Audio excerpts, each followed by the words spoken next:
Cinema చూస్తే దీని అమ్మ ఇది కదా సినిమా అంటే, ఇట్లా ఉండాలి కదా సినిమా అంటే.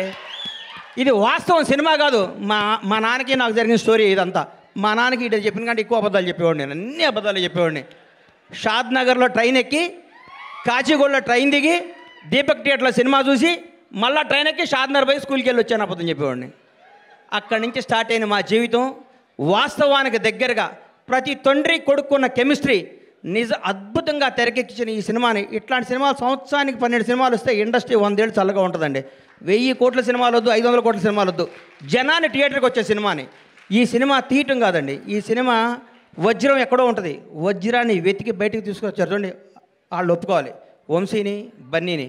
ఈ సినిమా తీసుకొచ్చి ఈ సినిమా మీద నమ్మకం పెట్టుకొని ఈ సినిమాకు ఒక 2 కోట్లు 1.5 కోట్ల ఖర్చు పెట్టి జనాల దగ్గర తీసుకెళ్ళి వాళ్ళు నిజంగా నిర్మాతని ఎంత అభినందించాలో, బన్నీ నిన్ను, వాసు నిన్ను, నంది మీ ఇద్దరిని అంత అభినందించాలి. మామూలు విషయం కాదు. మీరు ఎంత కష్టపడ్డా పేరు అరవింద్ గారి సినిమా అంటున్నారు, అది ఆయన అదృష్టం, మీ బ్యాడ్ లక్, నేనేం చెప్పలేను. అమ్మ ఇది ఎవడేం చెప్తాడు చెప్పు. ఆయన ఏమీ చేయరు, లాస్ట్ మినిట్లో వస్తారు అంటారు, పేరు కొట్టేస్తాడు. ఆయన జాతకం అట్లాంటిది, మనం ఏం చేయలేం దాని అది. ఇట్లాంటి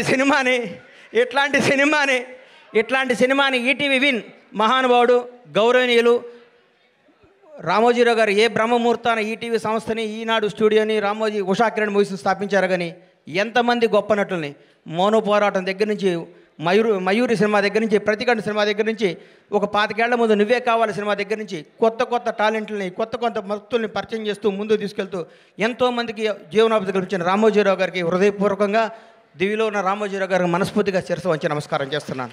ఈటీవీ సంస్థకి అలాగే చేస్తాను.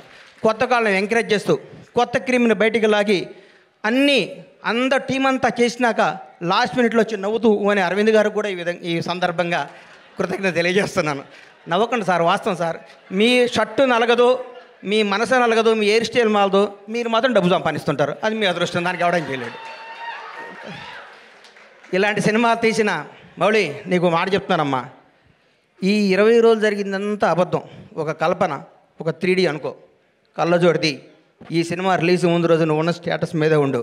నేను అలాంటి దగ్గరికి వస్తారు, మౌళి గారు మీరు 6 అడుగులు హైట్ ఉన్నారండి, మీ ముందు విజయ్ దేవరకొండ, మహేష్ బాబు ఏం పనికి వస్తారని అంటారు.